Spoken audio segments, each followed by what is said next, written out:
IVF ni mchakato wa matibabu ya uzazi ambapo yai la mwanamke na mbegu za mwanaume huunganishwa nje ya mwili kwenye maabara na kisha kurudishwa kwenye mwili wa mwanamke ili mimba ikue. IVF inatumika wakati ambapo kuna shida ya mama kupata mimba kwa njia ya kawaida. Kabla ya matibabu ya IVF kuna baadhi ya maandalizi kama vile kushauriana na mtaalam kuhusu historia na mwongozo wa utaratibu huu, kuchukua vipimo kadhaa kwa mwanaume na mwanamke. Kwa mwanaume tunahitaji kufanya kipimo kimoja tu, na hicho kipimo ni kile cha kutoa maji ya uume kusudi tuende kupima. Na tunapima nini? Tunapima kile kiwango cha yale damu ya hayo maji. Tunapima kuangalia kama mbegu ziko, kwa maana wakati mwingine mbegu haziko. Tunapima kujua kwamba ikiwa ziko mbegu kiasi chake ni kipi, kwa maana kwa kawaida tunahitaji kwa milimita moja tunahitaji takriban mbegu milioni 15 peke yake. Mchakato huu unahusisha msururu wa hatua kadhaa za kuongeza nafasi za mimba yenye mafanikio. Kwenye kila mwezi mama anatoa yai moja, lakini kwenye mbinu za IVF tunataka huyu mama atengeneze mayai mengi iwezekanavyo. Kwa hivyo tunamtayarisha kwa kumdunga sindano, tunampatia dawa, tunamdunga sindano kwa jumla kama siku 10 hadi 14. Akisha kuwa tayari tunampeleka kwenye chumba cha upasuaji, tunayatoa yale mayai kupitia njia ya kizazi ya huyu mama, kupitia uuke. Tukisha yatoa yale mayai, ndipo tunamuomba yule mwanamume atoe mbegu zake. Akisha toa mbegu zake, zile mbegu tunaziosha, kwa maana kwa jumla mwanamume wakati ambapo anatoa mbegu sio zote ziko sawa. Kuna zingine ambazo sio nzuri, zimeharibika. Hatutaki hizo mbegu ambazo sio nzuri. Tunachambua na kuchagua mbegu nzuri peke yake, ndipo tunachukua mbegu moja tunatungisha yale mayai. Tunachukua mbegu moja kwa kila yai, tunaingiza ile mbegu. Baada ya kufanya hivyo tunatengeneza kitu ambacho tunaita embryo ama kijusi. Tunaviweka kwenye mahali ambapo tunaita incubator, kitamizi. Na kule kwenye incubator kile ambacho tunajaribu kufanya ni kuiga yale mazingira ambayo yako kwenye mwili wa yule mama. Tunataka temperature, ile joto iwe sawa, isiwe inabadilika na vitu vingine. Tunaipatia oxygen, tunaipatia carbon dioxide kusudi ile embryo ama kile kijusi kianze kukua. Na kikisha kuwa tayari, kwa kawaida huwa tunaziacha kwenye incubator kama siku 5. Na zikiwa tayari tunazichukua zile embryos, tunaziweka kwenye ka pipe kadogo, tunamrudisha yule mama, tunamwekea. Ikiwa kwa mfano huyu mama alikuwa na embryos 10 kwa mfano, kwa kawaida tunamwekea embryo moja, kwa maximum tunaweza kumwekea 3.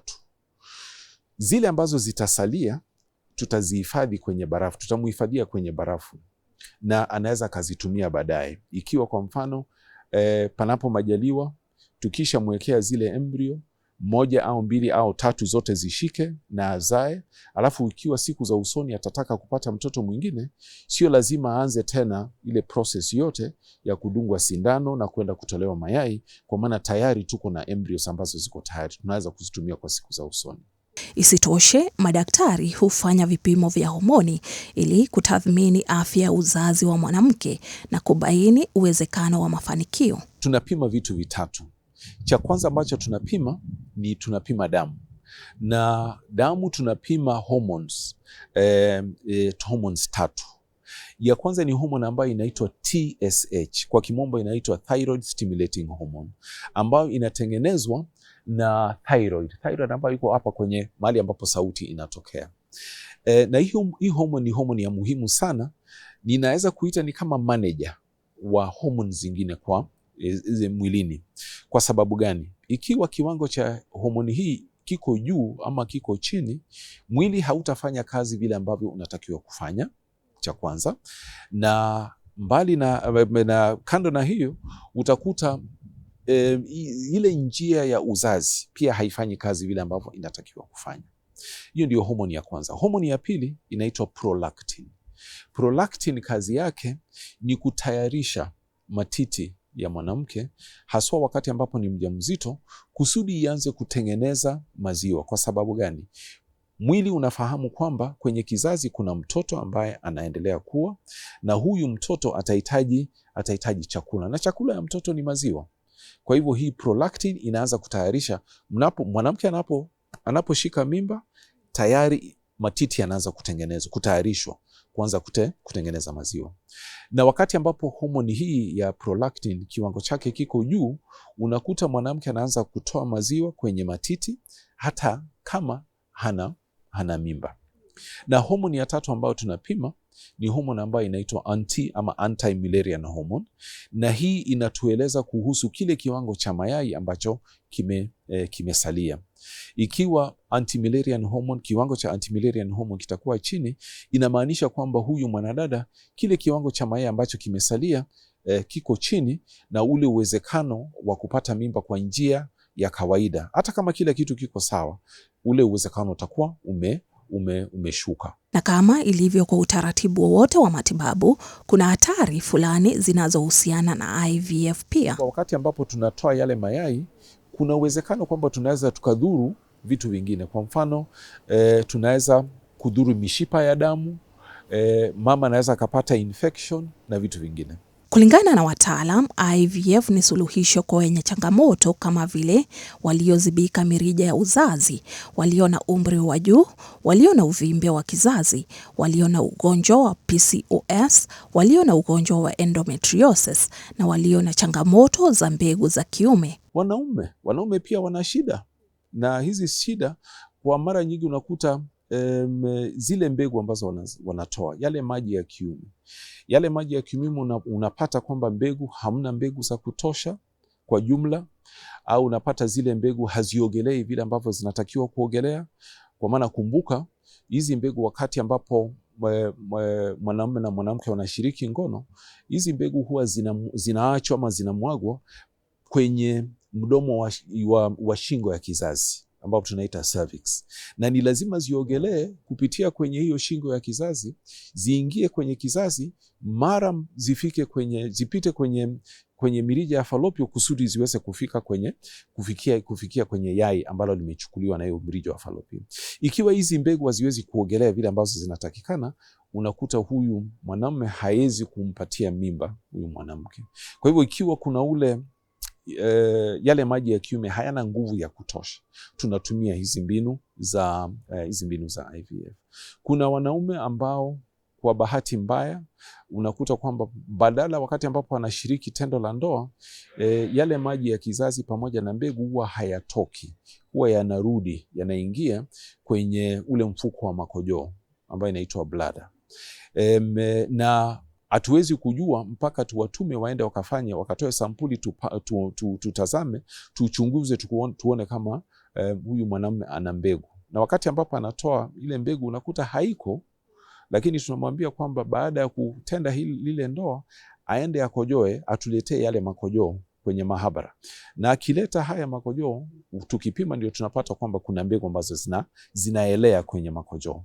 Kwa hivyo yeye haezi kumpa mimba mwanamke kwa sababu zile mbegu hazipiti kwa njia ya kawaida. Kwa hivyo itabidi tumsaidie kupitia hizi mbinu za IVF. Na kuna sababu zingine nyingi tofauti.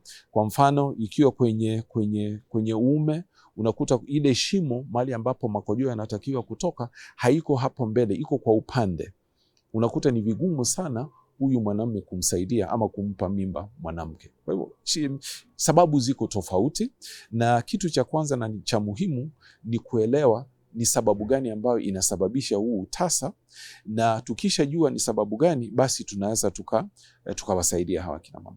Baadhi ya vigezo muhimu vya kuzingatia ili kufanikisha kwa kiasi kikubwa mpango huu ni kuacha sigara, kuepuka pombe, kudumisha chakula cha afya na kuhakikisha uzito wenye afya. Kuna magonjwa fulani ambao ikiwa mwanadada yuko nayo ni lazima kwanza tuyatoe ama tumsaidie apone, ndipo tunaweza kuendelea. Ni afueni, maana mbinu hii ya IVF inasaidia familia ambazo zina historia ya maradhi ya kifamilia kwa kuchagua mayai na mbegu zenye afya na pia jinsia ya mtoto. Kuna mbinu ambazo ambazo kwa kimombo inaitwa pre-implantation genetic screening. Kuna vitu viwili, kuna pre-implantation genetic screening ama kuna pre-implantation genetic diagnosis.